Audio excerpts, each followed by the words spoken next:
আসসালামু আলাইকুম দর্শক, স্বাগত জানাচ্ছি রয়্যাল বাংলা টিভির সংবাদে। শুরুতেই দেখবেন বিস্তারিত সংবাদ। বাংলাদেশ জাতীয়তাবাদী দল বিএনপির ঢাকা মহানগর দক্ষিণ ৬৬ নং ওয়ার্ড সভাপতি মোহাম্মদ নূর হোসেন ভূঁইয়া ও অন্যান্য নেতারা এখনও বলছেন, গত ১৭ বছরে আওয়ামী লীগ সরকারের অধীনে সত্যিকারের নির্বাচন হয়নি এবং আগামী জাতীয় সংসদ নির্বাচনে তারা একটি স্বচ্ছ, জনগণের বিশ্বাসযোগ্য ও পরিবর্তিত মন্ত্রিসভা সহ সরকার গঠন চাইছে, এমন দাবি করেছেন বিএনপি শীর্ষ নেতারাও। গত ১৭ বছর আমাদের যে নির্বাচন হয়েছে, আমরা তো আসলে এই বিগত সরকারের আমলে এলাকায় বসবাস করতে পারিনি, এলাকায় থাকতে পারিনি, নির্বাচন তো পরের কথা। তাই ১৮ সালের যে নির্বাচনটা হয়েছিল, এই নির্বাচনের মধ্যে আমরা মনে করেছিলাম যে আসলেই যে একটা সঠিক ফেয়ার নির্বাচন দিব আওয়ামী লীগ সরকার, কিন্তু তারা সেই কাজটা করে নাকি। আমাদের অনেক প্রার্থীও নির্বাচনে অংশগ্রহণ করছিল। তা আমাদের ঢাকা ৫ আসনে আলহাজ নবিলা নবী ভাই এই শত দুর্যোগ মুহূর্ত আমাদের ২ ঘন্টা সময় দিয়েছিল।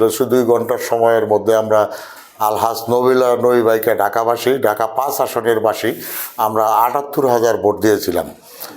তা আমরা আশা করেছিলাম যদি ফেয়ার নির্বাচন হয়তো অন্তত ঢাকা যে কটি আসন আছে সব থেকে ঢাকা ৫ আসনটাই আমরা নির্বাচিত হবে এবং নবী এমপি হবে। পরবর্তীতে যেই নির্বাচন ২ ঘন্টায় যখন আমাদের নির্বাচনে দেখছে যে ধানের শীষের ব্যাপক ভোট পড়তেছে, হইতেছে, তখনই তারা আবার পুনরায় এই ভোট কেন্দ্রের মধ্যে একটা হট্টগোল লাগাই দেওয়া, কেন্দ্রগুলি বন্ধ করে দিল এবং তারা নিজেরা ভোট কেন্দ্রে ভোটের দিন আগের দিন রাত্র পর্যন্ত তারা সিল মেরে বাক্স বোঝাই করেছে, সব ভোট নিয়েছে। অল্প কিছু সংখ্যক ভোট ছিল, তাও সকালে যখন ২ ঘন্টা সময় দিল যে ফেয়ার নির্বাচন দেখানোর জন্য, তখন দেখা যায় সবাই ধানের শীষের মধ্যে ভোটতেছে, যে কারণে তারা আবার ২ ঘন্টা পরে ভোটগুলি বন্ধ করে দিয়ে তারা নিজেরা সিল মেরে তাদের বাক্স পুরাইছে। আমরা আসলে দেশনায়ক তারেক রহমানের বিগত সরকারের আমলে যেই মন্ত্রী পরিষদ ছিল, দুর্নীতি, গুম, খুন, অর্থ পাচার, আমরা ওই পরিষদ চাই না। আমরা দেশনায়ক তারেক রহমানের নেতৃত্বে ৩১ দফার আলোকে ৩১ দফা বাস্তবায়নের জন্য দেশনায়ক তারেক রহমানকে ক্ষমতায় বসতে হবে এবং এই ৩১ দফা বাস্তবায়নের জন্য ওই ধরনের মন্ত্রী পরিষদই গঠন করতে হবে।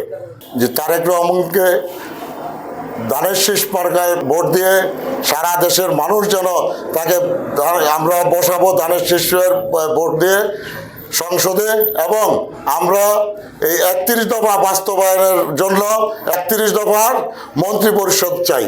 এমন একটি মন্ত্রী পরিষদই চাই আমরা ৩১ দফা বাস্তবায়নের জন্য এবং দেশের উন্নয়নের জন্য।